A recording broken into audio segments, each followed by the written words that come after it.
नमस्कार दोस्तों, आपका इस यूट्यूब चैनल में हार्दिक स्वागत एवं अभिनंदन है। आज हम इस आधुनिक भारत में हिस्ट्री के आधुनिक भारत में यूरोपियों के आगमन की दूसरी वीडियो बनाने बनाने जा रहे हैं।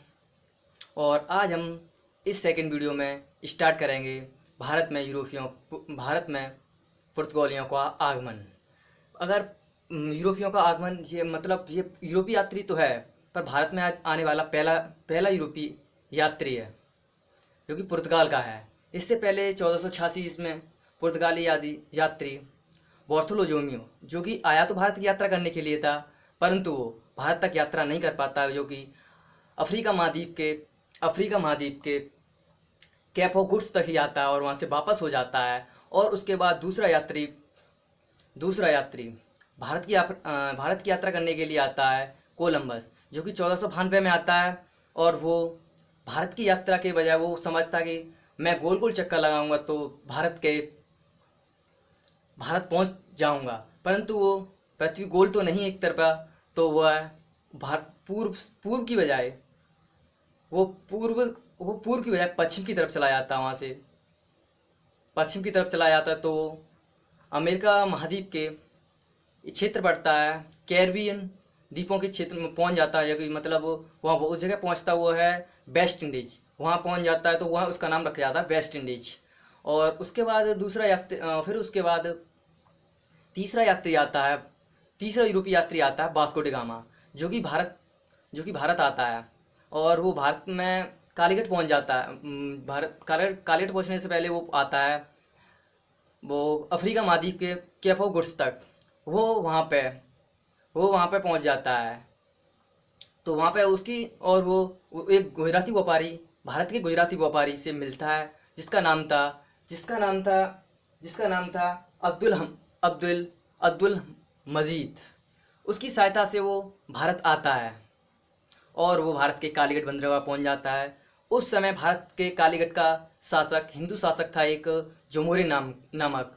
और वो उसके सैनिक संबोधित करते हैं कि कोई विदेशी यात्री हमारे भारत आया है, तो उसका वो जुमेरिन शासक बहुत अच्छी तरीके से उसका स्वागत करता है और वो वहाँ का थोड़ा खुश हो जाता है। और वो पुर्तगाली और वास्को डी गामा, जो कि भारत में आया है, और वो वहाँ पे व्यापार के उद्देश्य से आया था, व्यापार के लिए। और वो भारत व्यापार करने के आता, और वो 1498 में आता भारत में आ जाता है ना, कालीकट पे। तो वह जो अपने यहाँ से जितना उसकी यात्रा में खर्च हुआ था, उसका 60 गुना वो भारत में आके पैदा करता है। और वो स्वदेश जब मतलब 60 गुना मतलब अपने भारत में आके वो मतलब जो सामान लेके जाता है यहाँ से, यात्रा में खर्चा आया तो वो यहाँ से सामान लेके जाता है, उसका सारा खर्च छोड़ के, जो कि अपने स्वदेश जब वो अपने स्वदेश लौटता है तो उसे 60 गुना मुनाफा अधिक प्राप्त होता है। 60 गुना अधिक मुनाफा प्राप्त होता है। फिर उसके बाद वो 1502 में वास्को डी गामा पुर्तगाली यात्री वापस भारत आता है और अपने साथ काफ़ी सैनिकों को भी लाता। पर उससे भी पहले दूसरा पुर्तगाली भारत आने वाला पेड्रो अल्ब्रेज कैब्राल था, जो कि 1500 ईस्वी में भारत आता है।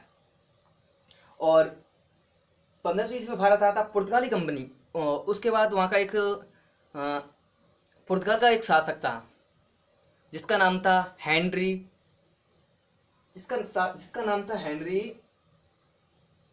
द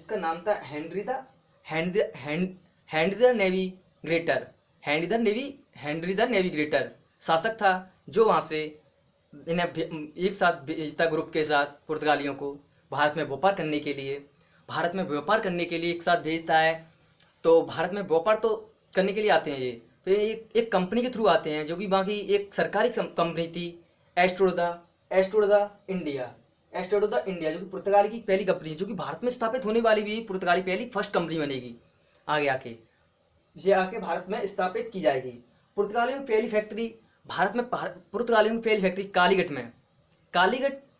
कालीकट बंदरगाह के पास में ही खोली जाती है, कालीकट में ही खोली जाती है, जो कि वहाँ का जुबेरी शासक था उसे बाद में बंद करा देता है वहाँ पे। कुछ दिनों बाद उसे जुमेरियन शासक वहाँ का बंद करा देता है। उसके बाद अगर बात की जाए तो पुर्तगालियों की वास्तव पहली फैक्ट्री कोची में खोली जाती है और उसके बाद उनकी दूसरी फैक्ट्री कुन्नूर में खोली जाती है। कुन्नूर में खोली जाती है। आपको दिखाते हैं इस बोर्ड पे, थोड़ा हमने लिख दिया है पहले से ही, कभी टाइम बच सके। भारत में पुर्तगालियों का आगमन सबसे पहले 1498 में वास्को डी गामा नामक पुर्तगाली नाविक कैप ऑफ गुड्स स्थान होते हुए एक गुजराती व्यापारी अब्दुल मजीद की सहायता से भारत के कालीगढ़ बंदरगाह पहुंचा, जहां कालीगढ़ के हिंदी शासक जिसको मतलब उपाधि थी जुमेरियन के नाम से जाना जाता, उसने उसका बहुत अच्छी तरह से स्वागत किया। और अतः वास्को डी गामा जिस मसाले को लेकर वापस स्वदेश लौटा, अतः वह पूरी यात्रा की कीमत के 60 गुना दामों पर बिका और वह 1502 में दूसरी बार भारत आया। पेड्रो अल्ब्रेज दूसरा पुर्तगाली नाविक जो 1500 ईस्वी में भारत पहुंचा। पुर्तगाली कंपनी का नाम जो कि भारत में आई एस्टेडो द इंडिया, जो भारत में स्थापित की जाएगी। पुर्तगालियों की पहली फैक्ट्री कालीगढ़ में खुली, जिसे जुमेरियन द्वारा बंद करवा दिया गया। और 1503 में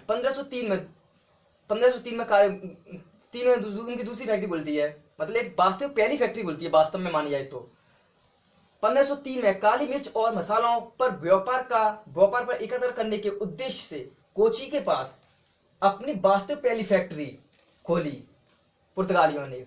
बाद में कुन्नूर के पास दूसरी फैक्ट्री खोली पुर्तगालियों ने। अगर हम बात करें भारत में पहली विदेशी कंपनी जो पुर्तगाली कंपनी एस्टेडो द इंडिया की स्थापना पुर्तगाल के द्वारा की गई एक सरकारी कंपनी थी, जो कि वहां का शासक के अधीन कार्य करती थी। अब हम बात करते हैं इसके थोड़े आगे। इसके और आगे बात करते हैं पुर्तगालियों की पहली फैक्ट्री। अगर हम बात करें इसमें थोड़ा और लिख के मैं आपको बताता हूँ, फिर इसको समझाता हूँ मैं थोड़ा। पुर्तगालियों की पहली फैक्ट्री कालीगढ़ में खुली थी, जो जुमेरियन नाम से बंद करवा दी गई थी। अब मैं आपको थोड़ा आगे और बताता हूँ। जो कंपनी थी पहली पुर्तगाली कंपनी खुली थी एस्टेडो द इंडिया, इसके बारे में मैं आपको बताता हूँ थोड़ा। आप इसका स्क्रीनशॉट ले लीजिए, मैं इसे रफ करता हूँ। इसके बाद मैं आपको कंपनी के बारे में थोड़ा बताता हूँ, जो कि वहां से क्वेश्चन भी बनते हैं काफी। एक दो बार काफी क्वेश्चन पूछे भी जा चुके हैं। आप इसका स्क्रीनशॉट ले लीजिए, मैं तो इसे थोड़ा रफ करता हूँ। ले लिया? ओके।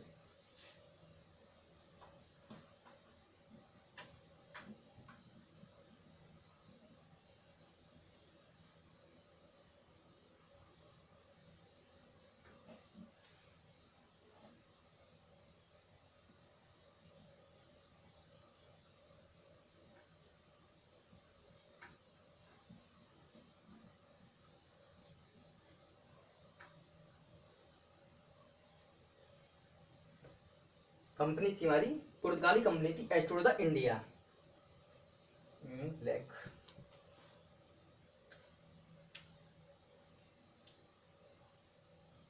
पुर्तगाली कंपनी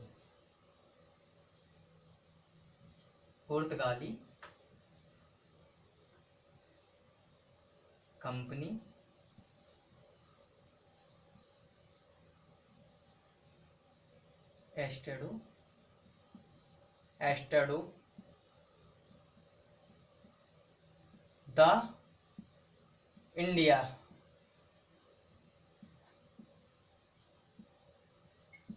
ये भारत में स्थापित होने वाली विदेशी पहली फर्स्ट कंपनी है। हम इसके बारे में थोड़ा चर्चा करते हैं। इस कंपनी का पहला गवर्नर जनरल की बात करें तो फ्रांसिस्को द अल्मीडा था, जो कि भारत में फ्रांसिस्को द अल्मीडा था। कंपनी जो कि एस्टेडो द इंडिया, इसका first governor general Francis de Almeida, जो कि 1505 से 1509 तक रहा। इसके टाइम भारत में पुर्तगाली कंपनी का पहला गवर्नर जनरल भी, इसे भारत में पुर्तगाली कंपनी का पहला गवर्नर जनरल कहा जाता है। इसने भारत में इसने भारत पर प्रभुत्व स्थापित करने के लिए मजबूत सामुद्रिक नीति अपनाई, जिसे हम ब्लू वाटर पॉलिसी के नाम से जानते हैं। और इसी ब्लू वाटर पॉलिसी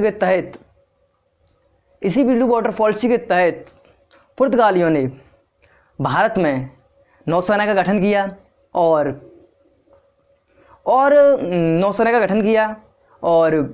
जो कि अरब सागर में, जो कि भारतीय भी व्यापार करते थे किसी दूसरी कंट्री से या किसी दूसरे वहाँ से, तो उनसे भी कर वसूलते थे इसी ब्लू वाटर पॉलिसी के तहत। अब हम आगे चर्चा करते हैं इसके बारे में थोड़ा, इस गवर्नर के टाइम में क्या क्या हुआ था। इसकी बीजापुर वाले शासक से भी लड़ाई हुई थी, ये भी हम बताते, पहले इससे थोड़ा आगे लेके इसने एक पॉलिसी अपनाई थी। कौन सी वाली? Blue water policy. मतलब ये भारत का, मतलब पुर्तगाली कंपनी का फर्स्ट, मतलब प्रथम गवर्नर है ये पुर्तगाली कंपनी का, गवर्नर जनरल। फ्रांसिस्को डोमिंगो प्रथम गवर्नर जनरल है।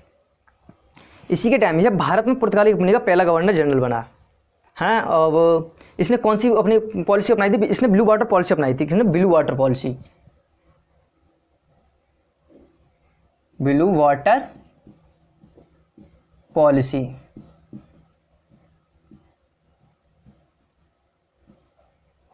इस ब्लू वाटर पॉलिसी के तहत इसने भारत में नौसेना का गठन किया।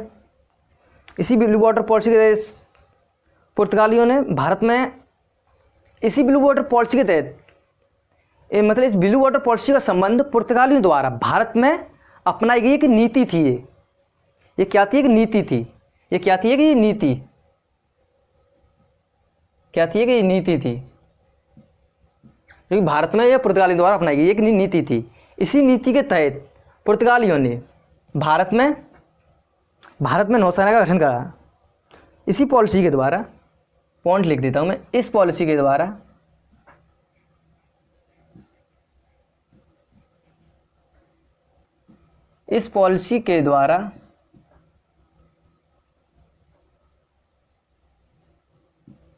पुर्तगालियों ने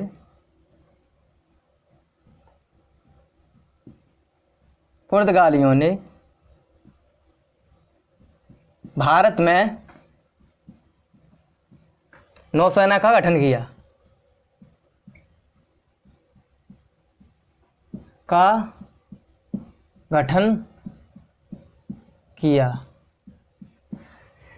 भारत में पुर्तगालियों ने नौसेना का गठन क्यों किया? क्योंकि पुर्तगाली भारत में इस नौसेना के द्वारा कर वसूल सकें। इसीलिए इन्हें पुर्तगालियों ने भारत में नौसेना का गठन किया। इस नीति के द्वारा। और इस नीति के द्वारा इसका आंतरिक उद्देश्य क्या था? इस नीति का आंतरिक उद्देश्य क्या था? इस ब्लू वाटर पॉलिसी का आंतरिक उद्देश्य था कि भारत के साथ साथ व्यापार करना और भारत में अपना वर्चस्व स्थापित करना। ये इस नीति का मेन मकसद था, इस ब्लू वाटर पॉलिसी का। अगर हम बात करें, मतलब ध्यान रखें, ये ब्लू वाटर पॉलिसी ये भी अभी वर्तमान में इसी ब्लू वाटर पॉलिसी तहत ब्लू वाटर पॉलिसी की जैसी एक नीति है जो कि चाइना अपना रहा है इस टाइम पे, जिसे हम मेडिटेरियन बोलते हैं, मेडिटेरियन सी, जो कि चाइना हिंद प्रशांत महासागर में अपना वर्चस्व स्थापित करने के लिए मेडिटेरियन वर्चस्व, मतलब हिंद प्रशांत महासागर रणनीति अपना रहा है ऐसे ही, जो कि अपना वर्चस्व स्थापित कर सके, कि वहाँ से जाने वाले सभी जहाज़ों से टैक्स वसूल सके। ये मतलब एक तरह से ब्लू वाटर पॉलिसी के द्वारा पुर्तगाल सरकार अरब सागर में अपना वर्चस्व स्थापित करना चाहती है। वर्चस्व स्थापित करेगी और अरब सागर में जो भी जहाज गुजरेगा उससे शुल्क वसूलेगी। इसी पॉलिसी के तहत जो भी जहाज निकला उससे शुल्क वसूलेगी। इसी नीति के द्वारा पुर्तगाली सरकार ने कहा कि आप भारत में जाइए और किले बनाइए। इसी वाटर पॉलिसी के तहत पुर्तगाली, इसी ब्लू वाटर पॉलिसी के तहत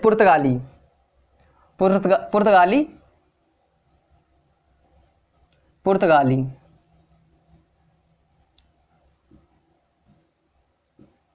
इसी ब्लू वाटर पॉलिसी के तहत पुर्तगाली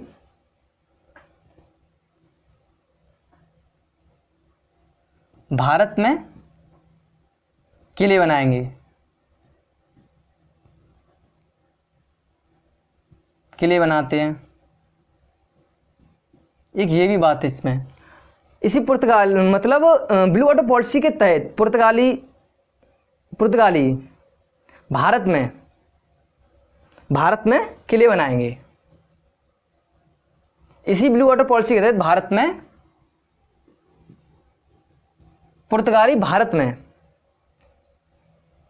पुर्तगाली अभी एक मिनट, ये ज़्यादा पानी से हो जाना। पुर्तगाली भारत में किले बनाएंगे।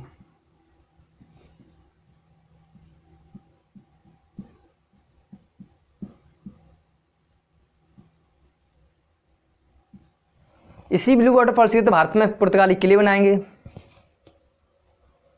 और किले बनाएंगे। जो कि किले बनाएंगे वो कौन से एरिया में बनाएंगे? किले बनाएंगे वो कि किसी मैदानी क्षेत्र में ना बनाकर वो तटीय क्षेत्र के किनारे बनाएंगे, क्योंकि अपना वर्चस्व स्थापित करना होना की, क्योंकि जो कि समुद्र क्षेत्र में अपना वर्चस्व स्थापित करना है।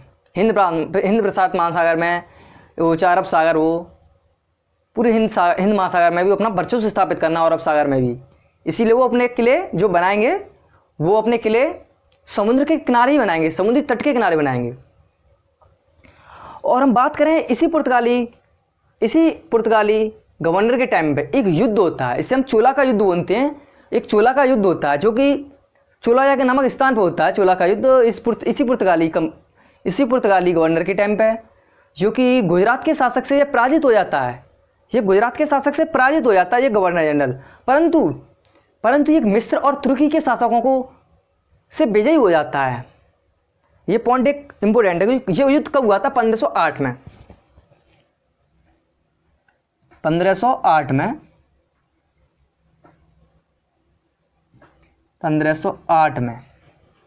1508 में वह चोला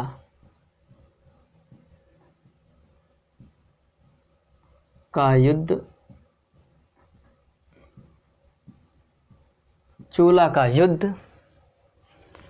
चोला के युद्ध में गुजरात के शासक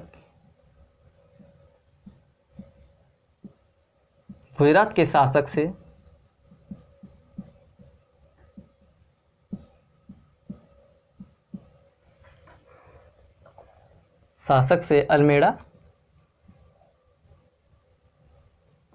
अल्मेड़ा पराजित हो जाता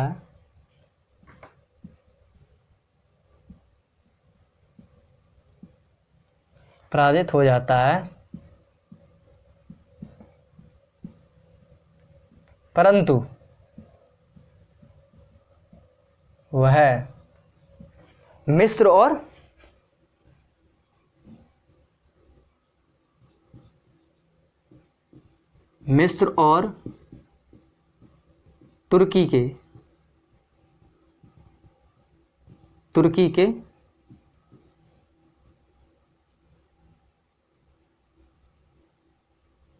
तुर्की के शासकों को मिस्र और तुर्की के शासकों को पराजित कर देता है।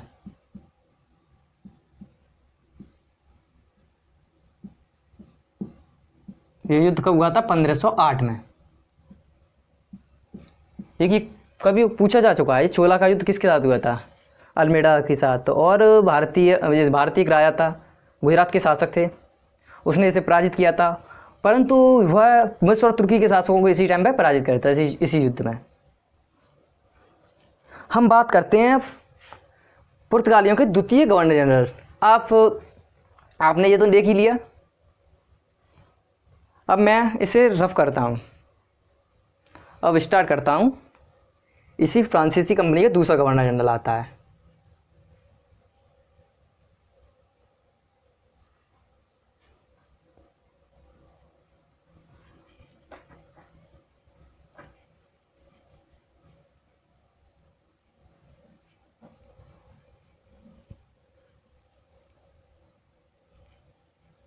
इसी कंपनी का दूसरा गवर्नर जनरल आता है।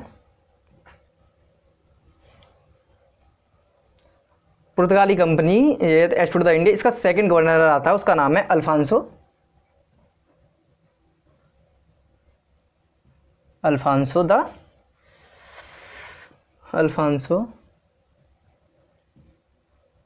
डी उल्बुकर्क। ये सबसे शक्तिशाली गवर्नर जनरल। इसने अपने पुर्तगाली साम्राज्य का काफी विस्तार भी किया है। इसने गोवा भी विजयी किया था, काफी क्षेत्र विजयी किए थे, और इसने कई जगह अपनी फैक्ट्री स्थापित की थी। उल्बुकर्क, इसका टाइमिंग है 1509 से 1515 तक। इसका टाइमिंग ये है। इससे वास्तविक संस्थापक की पुर्तगालियों का वास्तविक संस्थापक भी कहा जाता है। ये सेकंड गवर्नर कौन सा है? सेकंड गवर्नर है। सेकंड गवर्नर है।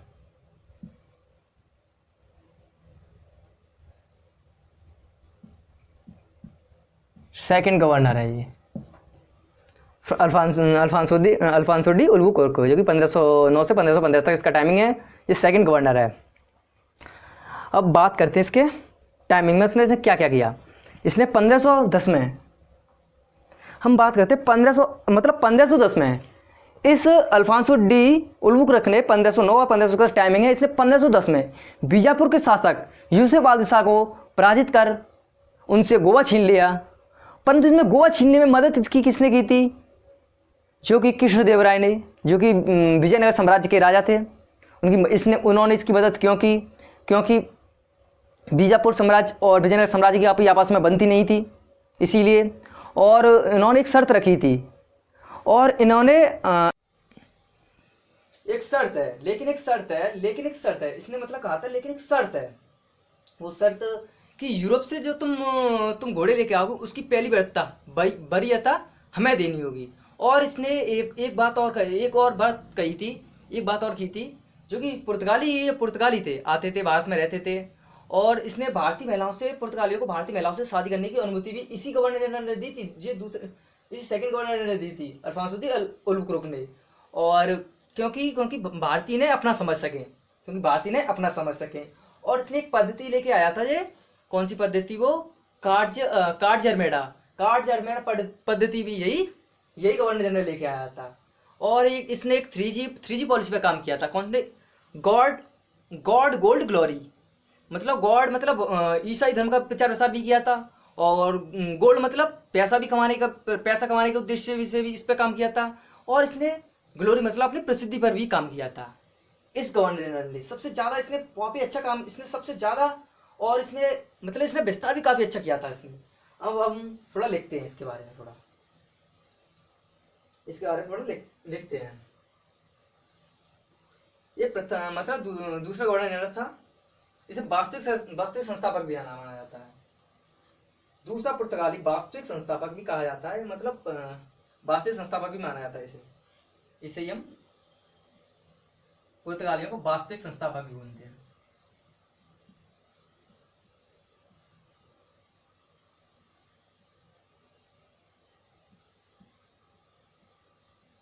पुर्तगाली साम्राज्य का वास्तविक संस्थापक भी बोलते हैं, सही वही वास्तविक संस्थापक भी बोलते हैं। क्यों बोलते हैं? अब इसके बारे में पॉइंट लिख लेते हैं। बीजापुर के,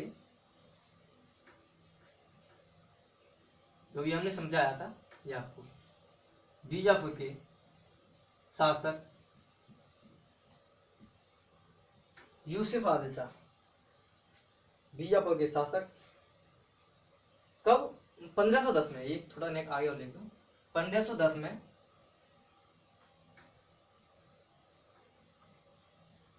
1510 में इसने बीजापुर के शासक 1510 में इसने 1510 में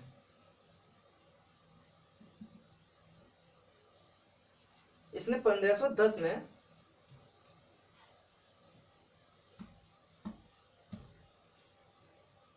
1510 में इसने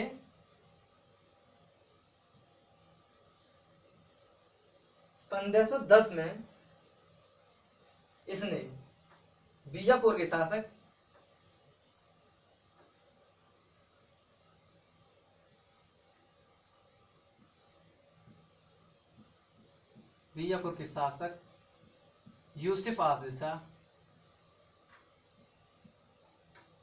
यूसुफ आदिल शाह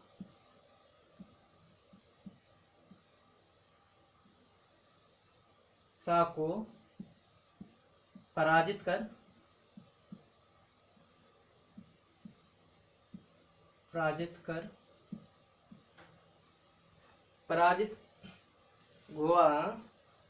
गोवा छीन लिया। आदिल शाह से पराजित कर, यूसुफ आदिल शाह को पराजित कर उससे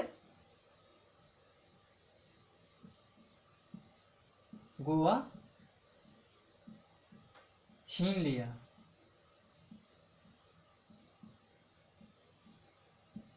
परंतु इसमें मदद की थी उसने, किसने की थी? छीन लिया और यहीं से, और मतलब छीन लिया और यहीं से पुर्तगाली साम्राज्य की नींव पड़ी।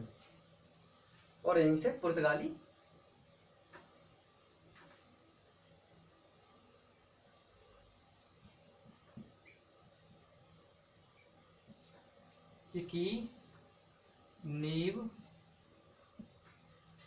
पड़ी। इसमें मदद किसने की थी? कृष्णदेवराय ने, जो कि विजयनगर साम्राज्य के शासक थे। मैंने आपको बताया था क्यों की थी, सब चीज अभी मैंने आपको बता दी है। कृष्णदेवराय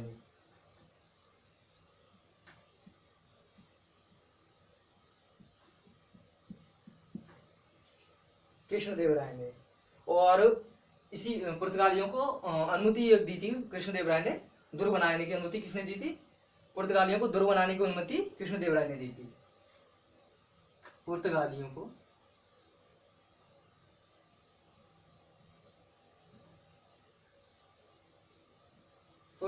को कृष्णदेवराय ने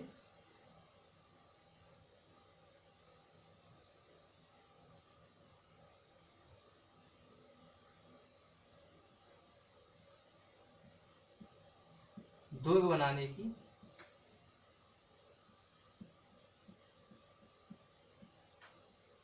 अनुमति दी।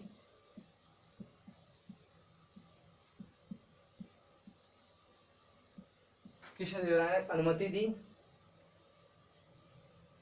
और इसी गवर्नर ने, एक और पॉइंट इसके मेन है, इसी गवर्नर जनरल ने भारत में, इसी गवर्नर जनरल ने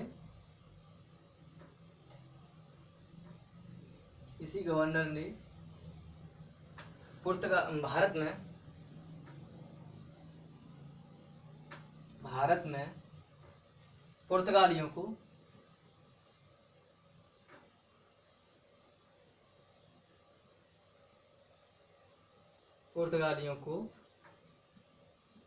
भारतीय महिलाओं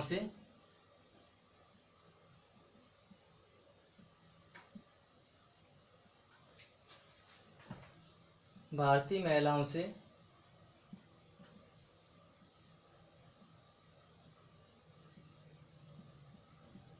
शादी करने की अनुमति दी।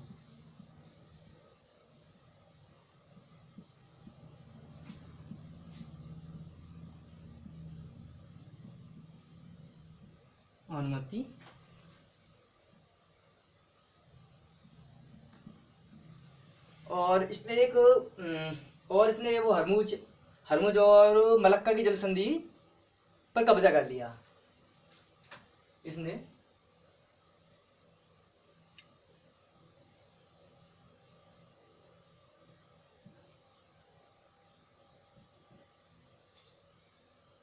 जो कि हरमुज पड़ती है हमारे ईरान में।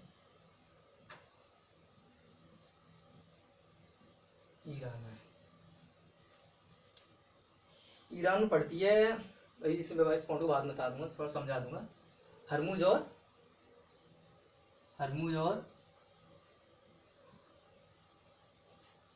मलक्का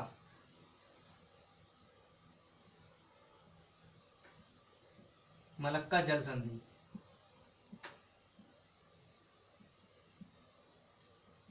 मलक्का जल संधि पर कब्जा कर लिया। ये हरमुज जल संधि पड़ती है हमारी ईरान मतलब ओमान की खाड़ी और फारस की खाड़ी के बीच। इस पे ना वर्चस्व अपना पुर्तगालियों ने अपना वर्चस्व स्थापित कर दिया। हरमुज और मलक्का की जल संधि पर, हरमुज की और मलक्का की जल संधि पर वर्चस्व करता। मलक्का की जल संधि पड़ती है हमारे भारत से हम दक्षिण की तरफ जाएंगे, भारत के दक्षिणी क्षेत्र की तरफ जाएंगे, जैसे हम सुमात्रा इंडोनेशिया की तरफ जाएंगे, उस पर भी अपना इसने अपना वर्चस्व स्थापित कर दिया।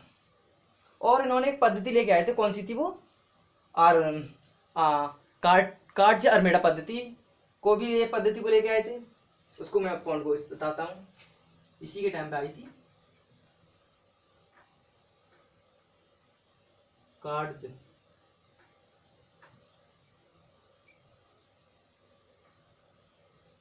अरमेडा, कार्ड्स अरमेडा पद्धति। ये पद्धति कार्ड्स अरमेडा पद्धति की व्यवस्था भी लेके आए थे। इस कार्ड्स अरमेडा पद्धति के तहत इन्होंने इन पुर्तगालियों ने टैक्स वसूलना स्टार्ट किया था। इसी पद्धति के तहत इन्होंने टैक्स वसूला और इस पद्धति के बाद में बहुत विरोध भी हुआ था। इस पद्धति से अरब सागर से गुजरने वाले जहाजों पर से एक प्रकार से शुल्क वसूलते थे। इस पद्धति के तहत एक प्रकार से शुल्क वसूलते थे। और एक और बात है, इस पद्धति के बाद इन्होंने एक काम किया था, पुर्तगालियों ने अपनी राजधानी, इसी के टाइम पे पुर्तगालियों ने अपनी राजधानी बनाई थी। पुर्तगालियों की राजधानी लिख देता हूँ डायरेक्ट, राजधानी बनाई थी इसने अपनी कोची। और पहली बार ये यहाँ राजधानी बनी है, इससे पहले कोई राजधानी नहीं थी इनकी। कोची राजधानी बनाई और इन्होंने इस गवर्नर ने इन्होंने तीन पद्धति पे काम किया था। 3G मॉडल पर काम किया था ना, 3G मॉडल पर, 3G पे काम किया था। 3G मॉडल पर मतलब क्या था, 3G मॉडल था इनका गॉड, गोल्ड और glory. God, gold, glory. God मतलब ईसाई धर्म का प्रचार प्रसार किया था। गोल्ड मतलब इन्होंने पैसा कमाने पर भी अपना फोकस रखा था। और ग्लोरी मतलब अपनी प्रसन्नता पर भी उन्होंने अपना फोकस रखा था। इन तीन व्यवस्थाओं के तहत इन्होंने भारत में अपना वर्चस्व स्थापित किया था। हम बात अब करते हैं इसके बाद तीसरे गवर्नर जनरल की। आप इसका स्क्रीनशॉट ले लीजिए।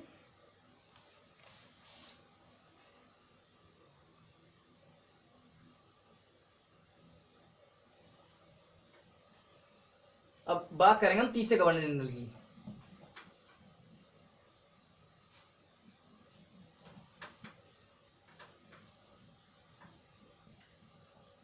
उसका नाम है नीनो डी गुन्नाहा,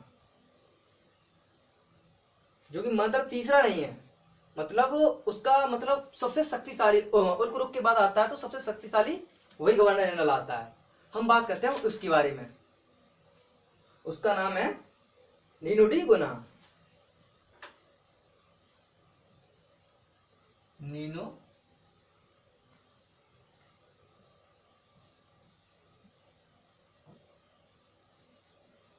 इसका टाइमिंग है 1529 से 1538 तक। ये उसके मतलब सेकंड गवर्नर के बाद सबसे महत्वपूर्ण गवर्नर यही है।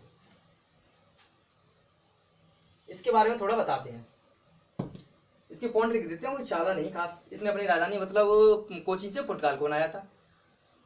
इसने भी अपने इसके टाइम पे काफी इसने भी अपना मतलब बस्तियों को भी काफी बस्ती बसाई, हुगली और 2-3 पॉइंट लिखता हूँ इसके जल्दी खत्म।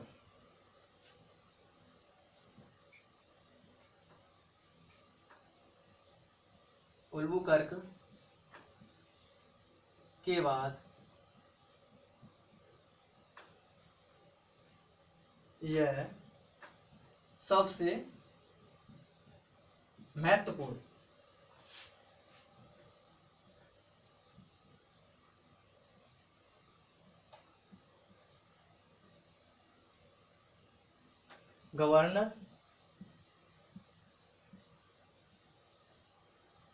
गवर्नर था। और 1530 में इसने 1530 में कोची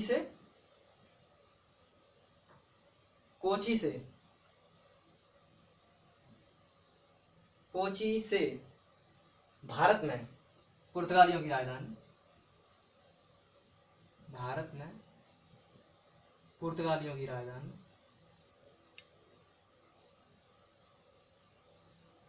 पुर्तगाली कंपनी की राजधानी गोवा को बनाया।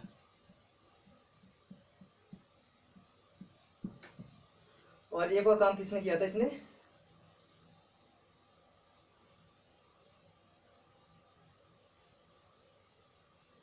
मतलब 1530 में कोची से भारत में पुर्तगालियों कंपनी की राजधानी, यार एक मिनट छोड़ दिया है, पुर्तगाली कंपनी की राजधानी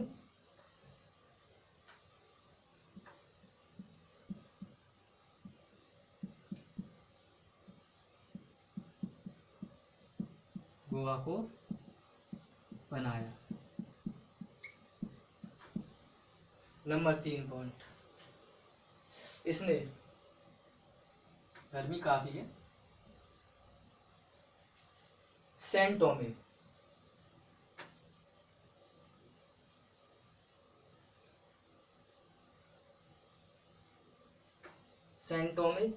और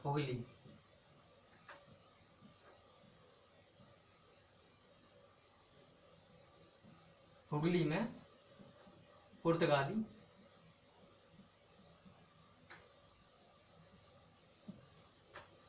बस्तियों को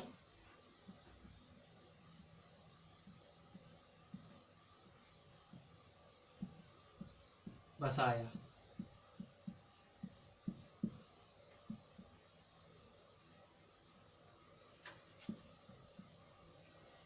इसने ये काम किया। अब हम बात करते हैं पुर्तगालियों के भारत में योगदान क्या थे।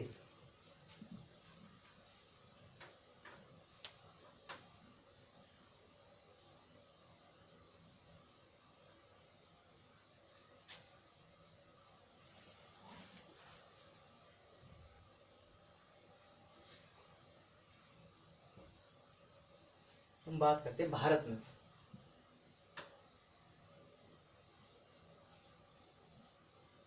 पुर्तगाली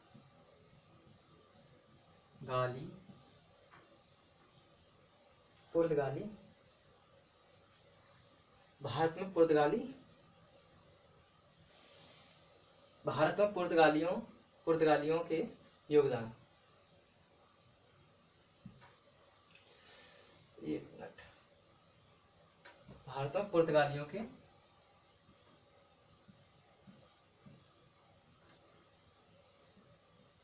योगदान।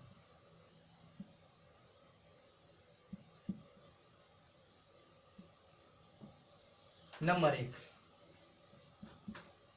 जहाज निर्माण की नई तकनीक। अभी इससे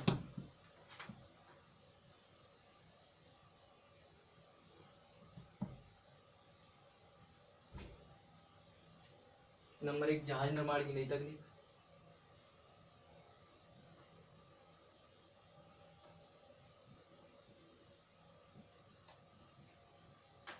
जहाज निर्माण की नई तकनीक।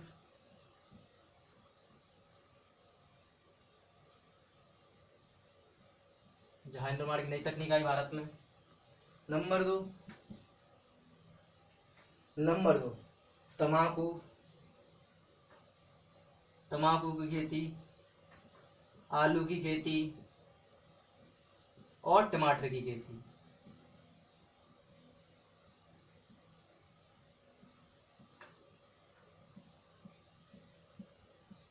खेती, टमाटर की खेती, ये भी पुर्तगालियों की देन है।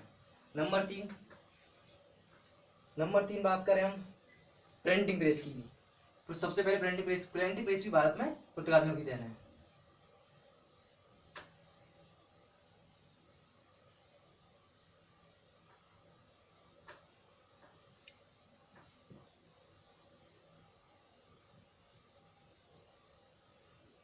प्रिंटिंग प्रेस की स्थापना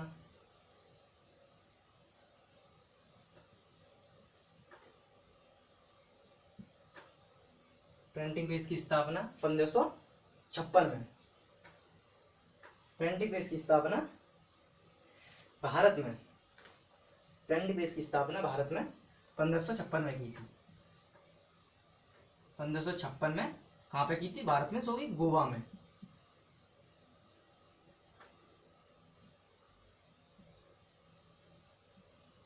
पंद्रह छप्पन में गोवा में की। और नंबर 4 इन्हें एक वो लेके आए थे स्थापत्य कला।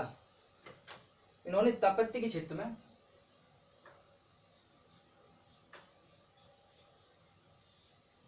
में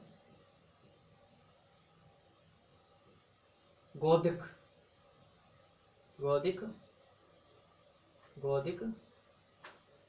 कला का विकास, भारत में गौधिक कला का विकास, ये भी पुर्तगालियों की देन है।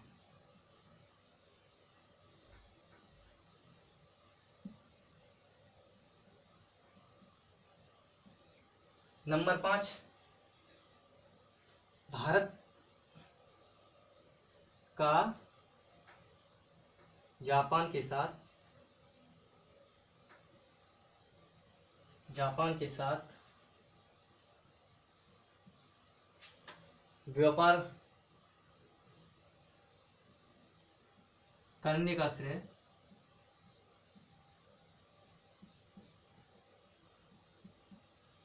भी पुर्तगालियों का है।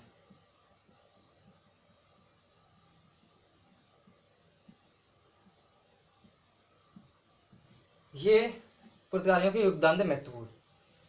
आप इसका स्क्रीनशॉट लीजिए, एंट्री वो नोट कर लीजिए। जहां निर्माण की नई तकनीक के योगदान थे, तंबाकू, आलू, टमाटर की खेती, ये योगदान थे। प्रिंटिंग प्रेस की स्थापना 1556 में गोवा में की थी पुर्तगालियों ने सबसे पहले। स्थापत्य के क्षेत्र में बौद्धिक कला का विकास किया था पुर्तगालियों ने। भारत का जापान के साथ व्यापार करने का श्रेय भी पुर्तगालियों का ही है। अब हम बात करते हैं भारत में पुर्तगालियों के पतन के कारण। स्क्रीनशॉट ले लिए, मैं अब इसे रफ करता हूं।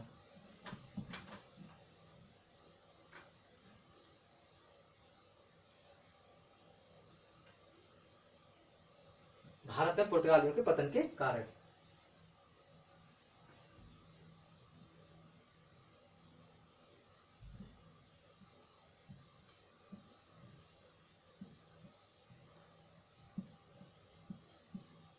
कारण क्या थे? लिख देता हूं, फिर मैं आपको इसे समझा दूंगा। वैसे मैं समझा चुका हूं, वही है सारे, बता भी चुका हूं। नंबर 1 पुर्तगाली कंपनी का एक सरकारी होना। नंबर 1 पुर्तगाली कंपनी का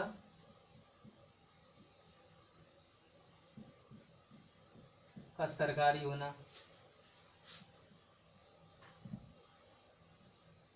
एक इनका पतन का कारण सरकारी होना।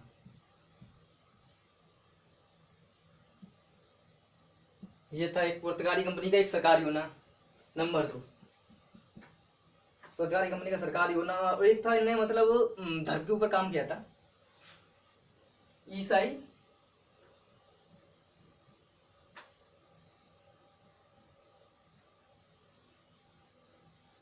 ईसाई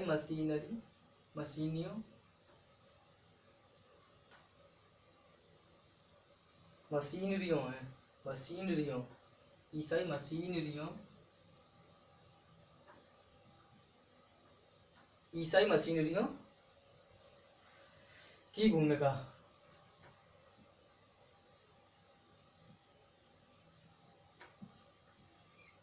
एक था दूसरा पॉइंट, पतन का कारण ईसाई मशीनरियों की भूमिका, मतलब ईसाई धर्म का इन्हें प्रचार प्रसार काफी किया था। नंबर 3, इनका नंबर 3 था पुर्तगालियों को एक नया उपनिवेश मिला था। पुर्तगालियों को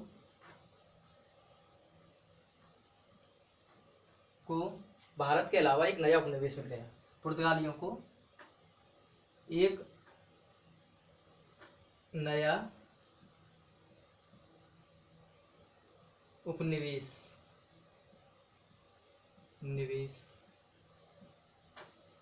पुर्तगालियों को एक नया उपनिवेश ब्राजील मिलना, सबसे बड़ा मेन यही था। इसी ने इन्होंने इस पर ज्यादा फोकस नहीं कर पाया, ब्राजील का मिलना।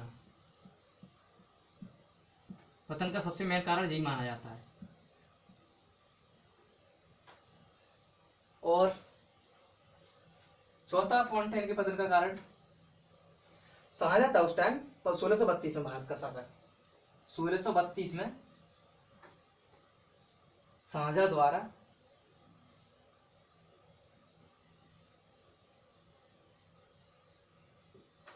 द्वारा पुर्तगालियों को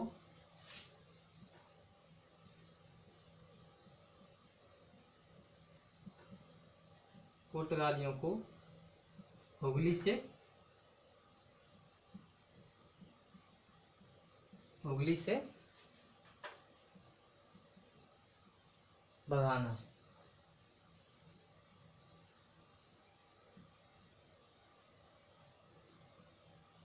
भगाना। ये चौथा। एक पांचवा कारण था इनका, भारत में यूरोप वो एक पद्धति आई थी इनकी, कार्ड्स अर्मेडा पद्धति। वो सबसे बड़ा मेन यही था, एक भारत में एक यही इसका मेन कारण माना जाता है। पुर्तगालियों का भारतीय व्यापारियों के साथ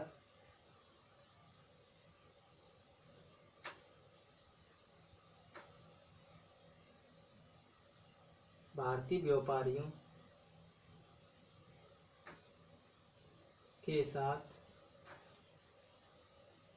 व्यापारियों के संग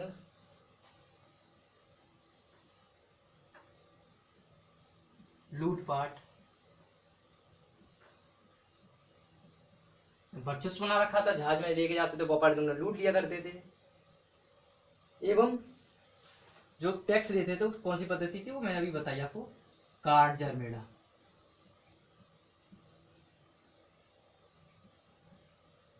कार्ड्स अर्मेडा की पद्धति।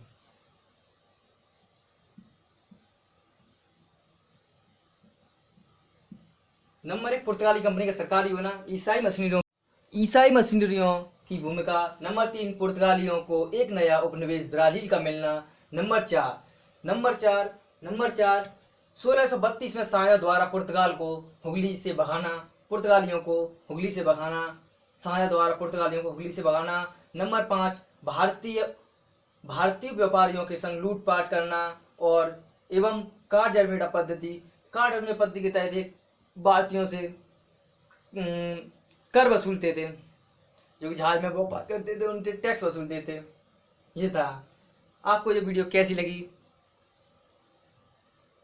Please like and share and subscribe करें प्लीज़ दोस्तों। और मैं ऐसी वीडियो और आगे लेके आऊँ।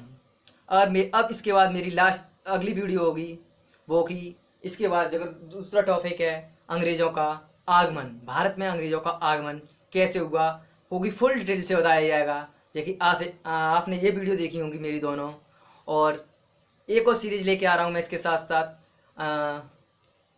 वो सीरीज़ होगी मेरी अंतर्राष्ट्रीय संगठनों के ऊपर, जो कि फुल डिटेल से होगी, जो कि ग्रुप डी से लेके ISPCS तक के लेवल एग्जाम क्वालिफाई हो सकें। प्री+ मेंस तक की मैं कह रहा हूँ, स्टेट PCS हो जाए, कोई भी एग्जाम हो, आप देखने के बाद वीडियो को कहोगे कि वीडियो तो अच्छी ही थी। थैंक यू मेरे दोस्तों, आप मुझे कृपया अच्छा सपोर्ट करें और मैं वीडियो को बनाने में और तेजित हूँ। थैंक यू दोस्तों, आपका शुक्रिया।